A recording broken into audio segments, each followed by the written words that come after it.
Stay tuned. Coming up on this episode is part 2 of my 2-part interview with Fire Chief Mike Beutler as he shares the details of being trapped under a collapsed roof at a commercial building fire.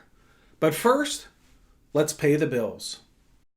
Today's episode is sponsored by Midwest Fire. For more than 20 years, Midwest Fire has been manufacturing high-quality tankers, tanker pumpers, and fire rescue vehicles in the United States and Canada. Keeping firefighters safe while enhancing their capabilities is what they do best.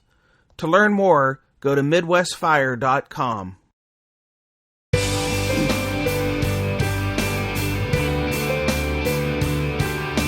Hello and welcome to episode 293 of the Situational Awareness Matters show. I'm your host, Rich Gassaway. The purpose of this program is to help to improve situational awareness and high-risk decision-making for individuals and teams who work in high-stress, high-consequence, time-compressed environments with changing conditions.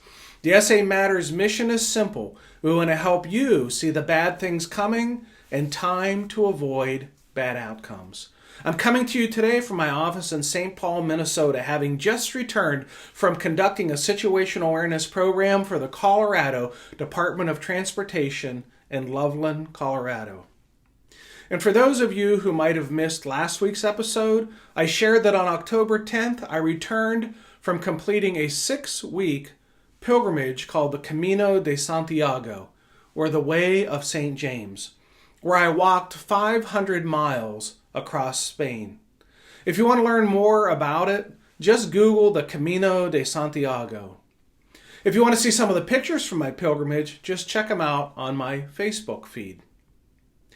Today's feature segment is brought to you by SimsUShare. SimsUShare is a simple and affordable way to help you develop and practice situational awareness skills. You can quickly build sims from your photos to simulate almost any kind of incident, including active threat scenarios. And the new SimsUShare Command Training Center now lets you conduct multi-company drills over the internet, so you can even run drills while your companies stay in station. Check them out at SimsUShare.com.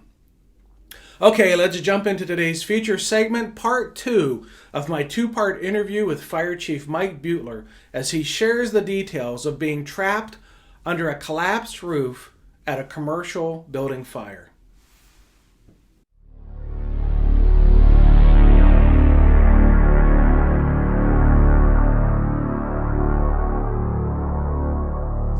You got fire in front of you, fire behind you. I panicked.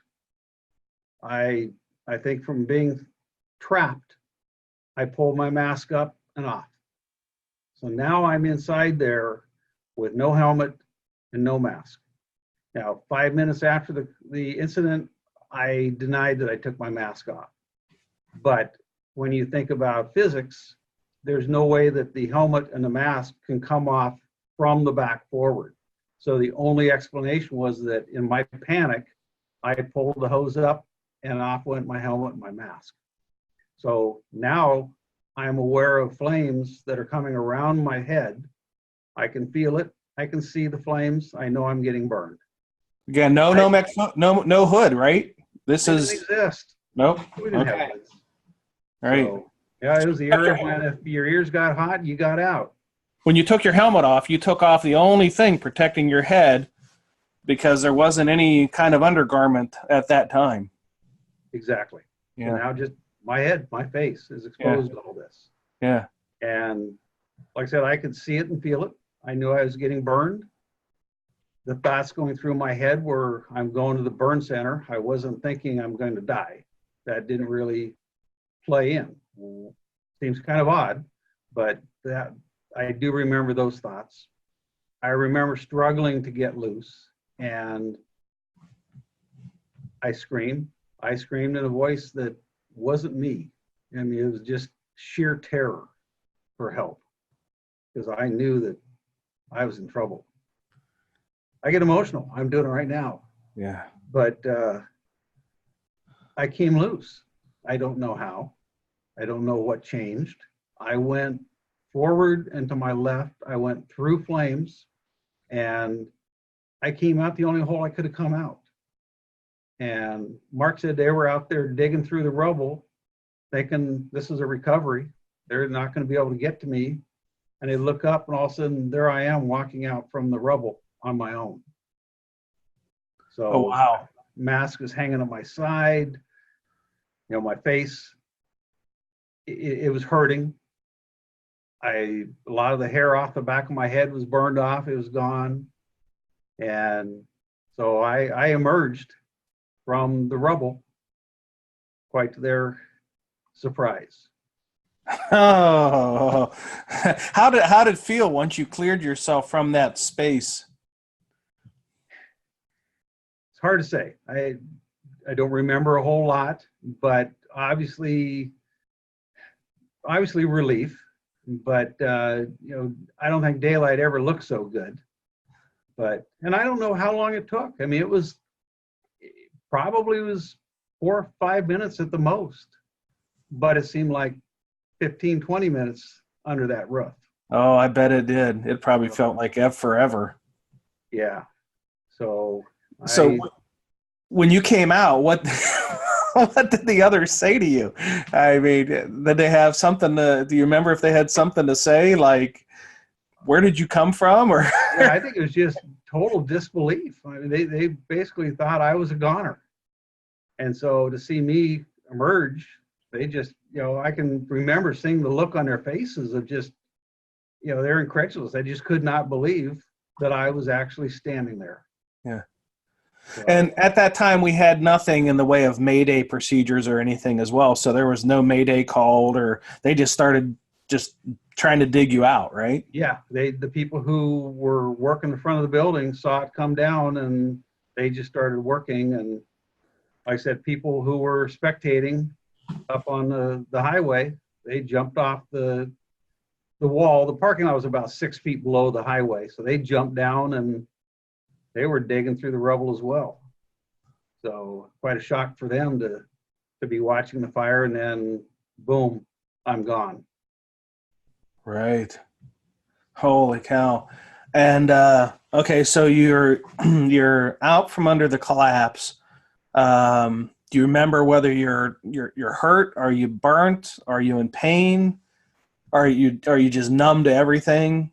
I think immediately I was just kind of numb to everything going on. And I think some of the firefighters came over to me and walked me across the parking lot, and there was an ambulance crew on scene. So they took me up there, and again, this is 1981. So even, the emergency medicine wasn't what it is now. They really didn't have anything to put on the burns. At this point, my face is just really hurting bad. And I had a burn on my wrist because an ember got between my glove and the coat. Being day boots, I had a cut on my leg because a nail apparently got right between my coat and the top of my boots. But those were kind of insignificant, and the ambulance crew, all they had was some KY jelly, and they put it on my face, and that probably made it sting more. But I didn't want to leave. I stayed there at the scene, got a wet towel and kept it on my face, and when it dried out or got warm, I'd go back over the engine and soak the towel and keep it on my face. And so by now, the fire is spread down to the next structure, and I ended up sitting down in the parking lot with my back against the concrete wall, watching what's going on. And some of the guys walked through the travel agency at the very end and decided we probably ought to pull the ceiling and see if we can stop anything. And so two of the guys, I think it was the two guys I was with, lieutenant and the firefighter, they walked back to get pike poles, and Ken Thorpe from Clackamas Fire was standing at the doorway waiting for them to come back when we believe the ceiling dropped and it backdrafted. Oh, and boy. I can still see Ken flying through the air about 25 feet, and there's boards and there's insulation flying through the air. And I remember getting angry at the fire. An odd reaction for 21-year-old, but it made me angry that the building just about killed me, and now it did this to somebody else. And I remember standing up and throwing my coat down and being angry.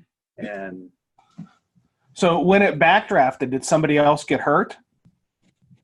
Ken hit the ground and came up running. It kind of knocked his shoulder out of place. I mean, it didn't dislocate it, but it hurt him enough that he was off of work for a few days, I believe. I heard that one of the other fire districts were at the back of the building and had a couple guys up on the ladder, and the concussion blew the ladder straight up, and then it came back to the building with them on the ladder. Wow. So it was a pretty good blast. Uh-huh. So we just did what we knew was the normal thing to do. So I certainly wouldn't have put myself under that roof had I known that it was burning inside.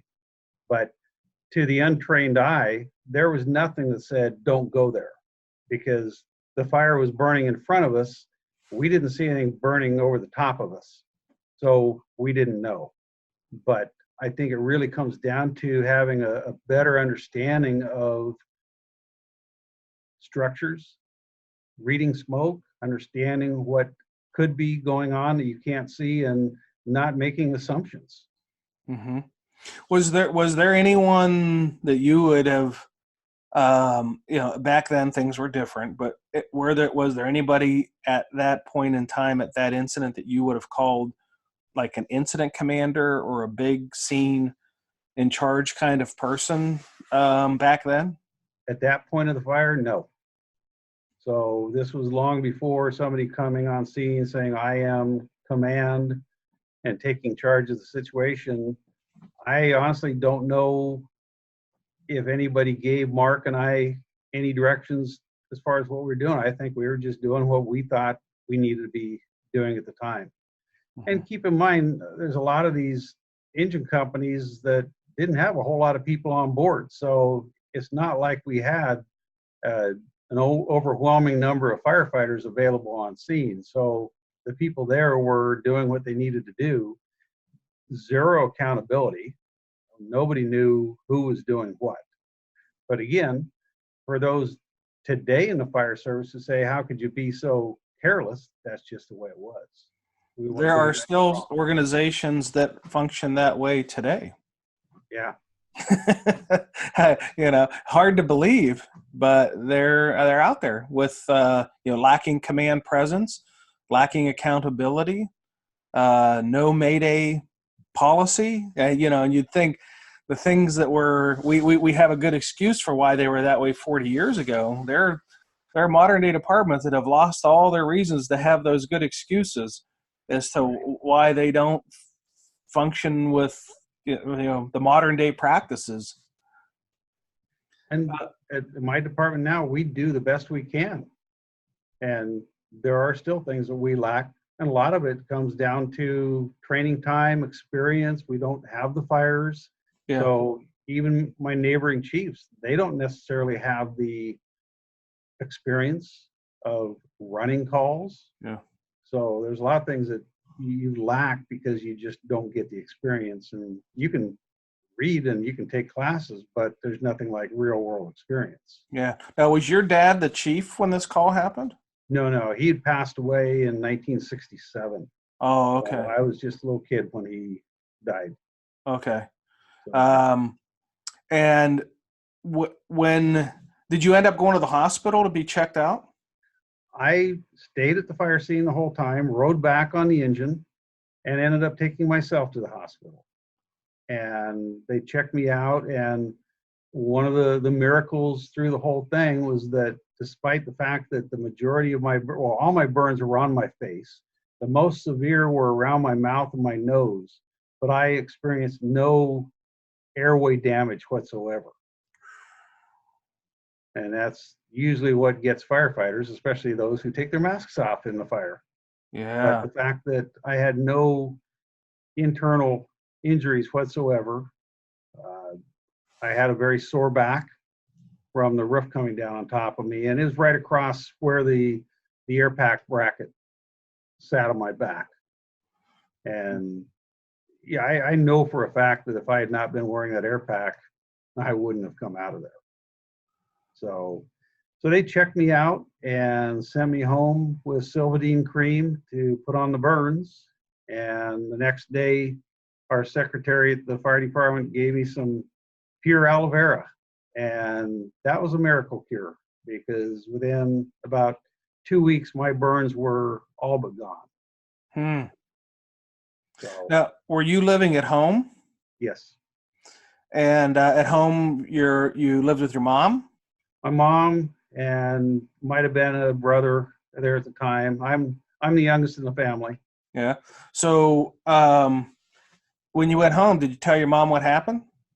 I actually made the point of going next to the building next door, which was like a plaid pantry, 7-Eleven type business. And I borrowed their phone and I called, because I didn't want her to hear about something on the news. So I said, hey, just want to give you a heads up. This occurred to me. I'm okay. But if you hear something on the news, that way you don't need to be concerned. Wow, that was pretty thoughtful of you to in the moment to think that to check in and let her know you're okay. Yeah. That yeah, that was smart of you. You probably scored mom points there. Yeah. And I did get interviewed by the news. I tried to avoid it. I saw them coming a few times and walked the other way, but I was standing on the backside of a rig, and here they came, and I had no way to get out. But so I got interviewed on the local Portland news. Uh-huh. And then when you got home, did you have a more comprehensive discussion with your mom about what happened? I'm sure I She had explained she what had went to on. she had to see that you were burned, right? Oh yeah, yeah. And what's interesting is the whole incident didn't bother me that much. It bothered other people. I mean, there were people I would tell a story to, and they would basically freak out over what happened, and it didn't affect me that much. And it really didn't start hitting me until years later, when I would tell the story and the reality would hit home as to the fact that I shouldn't have come out. There were just so many things that pointed to me not coming home that day. And Yeah. then, Oh, yeah. I mean, I can't imagine how lucky, if circumstances were just slightly different, a foot forward, a foot back, mark a no foot air pack. forward. Yeah. Even just the fact that you pulled your face piece off, had no Nomex hood, had a fully involved storefront in front of you, the burning mansard behind you, you're trapped by it, and you find your way out of that. It's almost like a cat that's used up 8 of their 9 lives right there trying to. Well, no doubt that there was somebody looking over me that day. So Yeah, I truly believe that. yeah. I got to be with you on that one. You're just lucky in so many ways. So going forward in the fire service, in your fire service career, how did this affect you as far as how you look at the job that you do, or safety, or how you taught others? Did it change your outlook, or did it make you any less aggressive, or how did it affect you? It occurred so long ago, and in some ways I put it out of my mind. I probably have talked about this incident more in the past year than I have in the whole time in between. And it's not that I tried to bury it away, but it's something that happened, and I just went on and lived my life. Yeah. And now that there are programs like yours, and people are so much more aware of things, and uh, the close call programs and things like that, it kind of brings it back to the surface and makes me realize that, I really do have a story here, something that people need to learn from. Yeah. So how do you feel when you see a line of duty death announcement and it says it was hurts. because of a roof collapse? One of the toughest things I ever did was in '94, Seattle lost 4 firefighters in a call, fire, The Pang Warehouse. Pang Warehouse fire. Yeah. And I went to that service, and that was hard. So yeah, when I go to a fire service funeral, that's on my mind because it makes me realize that could have been me. Yeah. I'll share a story with you because the person who was involved in this story was actually on the Facebook feed, and I don't want to bring the Facebook feed up because I don't want to trip up our internet connection here with any additional bandwidth. But I was a chief of Department, Ohio, and he was the chief of a neighboring community. And his last name is Beutler. I'm sure he wouldn't mind me shouting out to him. But there was a fire incident in Pittsburgh, or in a adjoining community to Pittsburgh called Brackenridge, and 4 firefighters died in that fire. And that was in the early 90s. And I remember Chief Beutler contacting me and saying, what are you doing tomorrow? And I said, working. And he said, well, we're going to go to a funeral. And I'm like, well, who died? And he said, 4 firefighters died in this fire in Brackenridge. And I said, well, did you know them? And he said, no, I didn't know any of them. He says, but we're going to go to a funeral tomorrow. And I had never been to a active line of duty death firefighter funeral. I'd been to retired firefighters that had died or somebody who died from a medical problem, but never one, involving an incident. And we drove there, and that was, I don't know, 3 or 4 hour drive anyhow to get there. And I'll never forget what that experience was like. And we were lined along the street. And I've told this story so many times, but every time I tell it just kind of chews at me. We were lined along the street in our Class A uniform, and it was a sunny day, and the procession was coming, and you could just see the pain in the hearts of the firefighters and the community and this firefighter's family members who were in the procession. And the Chief Beutler said to me, he says, the reason we're here is to make sure that we never see that kind of pain in our departments. That's why we came.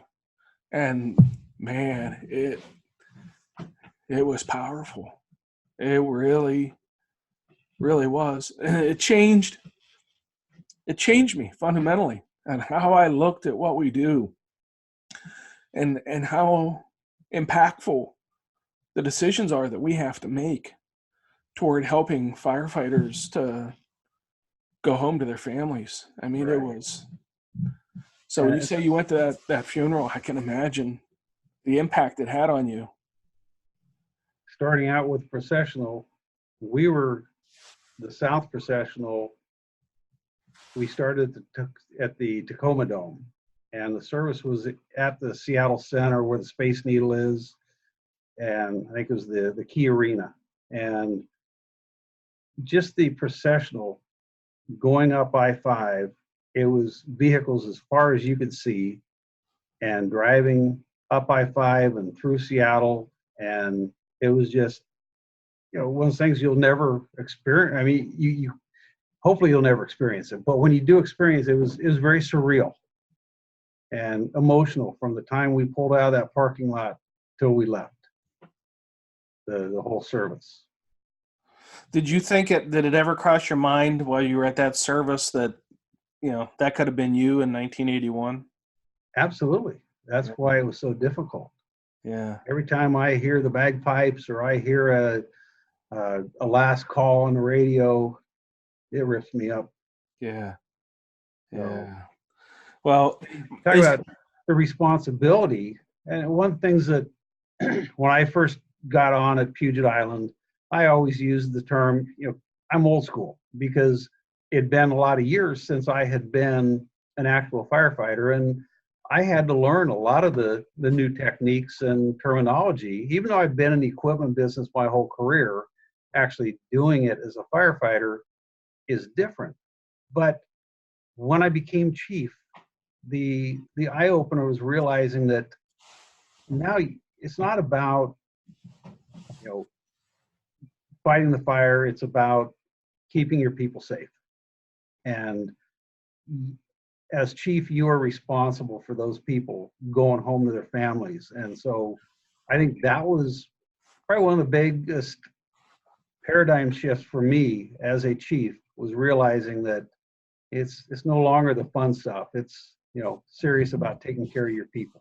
Yeah, right. And until somebody has been the chief, they don't understand the level of responsibility or the burden you feel, even for the calls that you don't even make. You're out of town and there's calls happening, you still feel that level of ultimate responsibility. Right. Let me ask you something. Is there anything you would have wanted to share about this incident or your takeaways that you didn't get a chance to share because I didn't ask you the right question? No,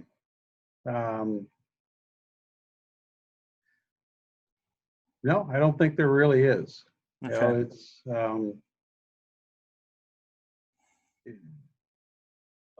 it was just an experience that one I'll never forget. But just the lessons learned now has been really interesting. So as far as lessons learned from, I think you asked a lot of the key questions in that regard. Okay. Well, I want to thank you for coming on and being a guest. I'm glad we got connected at the programs in Washington. And when I extended the invitation to have near miss survivors share their story, so few people actually step up and are willing to put themselves out there for this kind of conversation. So I really appreciate that you did. I appreciate you giving me so much of your time, being patient through the glitches of the technology. This is a great episode, and I'm just so thankful that you were able to be a part of it tonight. Oh, I appreciate the opportunity. Okay, hang with me for just a moment, Mike. I'm going to close off the Facebook Live. I'm going to turn off the recording, and you and I can just have a private conversation for just a moment. All right, so thanks for everybody for attending the Facebook Live. We are done with this interview with Mike Beutler and his close call on the roof collapse. All right, it's Rich Gasaway back again with Mike Beutler. And the reason is we stopped the video. We were at the end of the show, and Mike dropped the bombshell on me. Show it, Mike.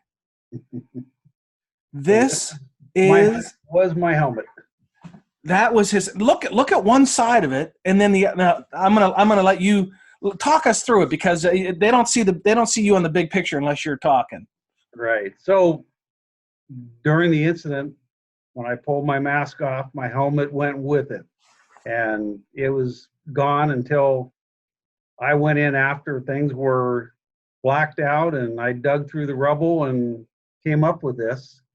And if you look close, you can still see part of my name there on the neck bill. Hold it up a little higher. Yeah. So this side was laying down in a pool of water, and this is what burned off. So obviously this wasn't on my head when this happened, but it was surprising that I was actually able to go in and find this in all the rubble. And you've kept it? Kept it all these years, yep. Oh my, what a reminder. Souvenir. Yeah, souvenir. All right, that's it. We are now officially done. I'm going to turn the recording off again. Thank you again to Fire Chief Mike Beutler for sharing the details of your near-miss experience. If you like the show, you can subscribe to ensure that you never miss an episode. For the podcast listeners, search for SA Matters Radio on iTunes, Google Play, Stitcher Radio, or iHeartRadio. For those of you watching the video version of the show, you can subscribe to SA Matters TV on YouTube. In addition to this show, we also teach classes on situational awareness and high-risk decision-making. Our instructors have helped more than 1,300 organizations and have trained more than 85,000 individuals to improve high-risk decision-making. This includes first responders, industrial workers, military personnel, business leaders, medical professionals, utility workers, highway workers, public transportation operators, aviation workers, oil refinery process operators, and more. If someone you know works in a high-risk, high-consequence decision-making environment, then we are here to help to improve their safety and their survival, and to help them accomplish the most important mission of all, and that is to go home to the ones who love them. I'd like to take a moment to honor and thank some of the recent training and consulting clients. The Coastal Bend Regional Advisory Council in Corpus Christi, the Safety Plus Conference in New Orleans, Louisiana, the Illinois Fire Chiefs Association, the International Electric Linemen's Rodeo, and the Colorado Department of Transportation. If you're interested in attending a program, here's where we're going to be upcoming. November 5 through 7, we're doing a corporate consulting project for one of the world's top 5 biotechnology companies. Confidentiality agreements prohibit me from mentioning them by name. November 14 to 17 will be at the International Association of Fire Chiefs Volunteer and Combination Officers Section Symposium in the Sun in Clearwater Beach, Florida. November 19th, we'll be back at the corporate client doing the training that went along with the consulting for their employees. November 23rd, we'll be at the County of Grand Prairie Fire Services in Grand Prairie, Alberta. December 2nd at the Florida Fire Chiefs Association Safety Conference in Lake Buena Vista, Florida. December 4th at the Fire Chiefs Safety Meeting for ExxonMobil and their strategic partners in Galveston, Texas. January 8th, another corporate consulting project for a company near Syracuse, New York. January 11th, the Lincoln County Fire Chiefs Association in Denver, North Carolina. If you want to see the locations of all the upcoming events, just head over to the samatters.com website and click on the red tab labeled Upcoming Events Schedule. If you're interested in hosting a program, just click on the Contact Us tab at the top of the SA Matters homepage, and I will give you a call. If you want to become part of the SA Matters community of learners, there are several ways you can do that.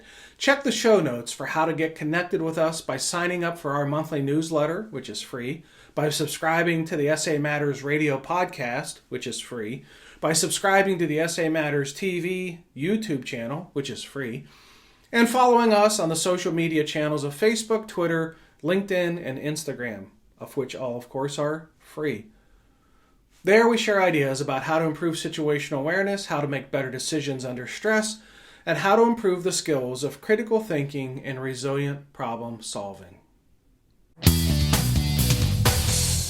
Well, that's it. Episode 293 of the Situational Awareness Matters show is complete. Thank you again to my guest, Fire Chief Mike Beutler. Thank you to our platinum sponsor, Midwest Fire. Thank you to our feature segment sponsor, SimsUShare. And thank you to our associate sponsor, Chief Miller. Thank you to all the companies, agencies, organizations, and associations that have hosted Situational Awareness Matters training events for their workers. Thank you to all the organizations that have hosted live stream training, where I come to your organization live via the internet to train your members. Thank you to the more than 3,500 students and graduates of the highly acclaimed Situational Awareness Matters Online Academy. The feedback I've received from Academy graduates is just amazing and humbling, and I thank you for that.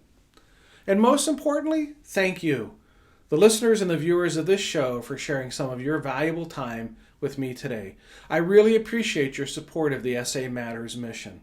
Be safe out there, and may the peace of the Lord and strong situational awareness be with you always. You've been listening to the Situational Awareness Matters radio show with Dr. Richard B. Gassaway. If you are interested in learning more about situational awareness, human factors, and decision-making under stress, visit samatters.com. If you are interested in booking Dr. Gassaway for an upcoming event, visit his personal website at richgassaway.com.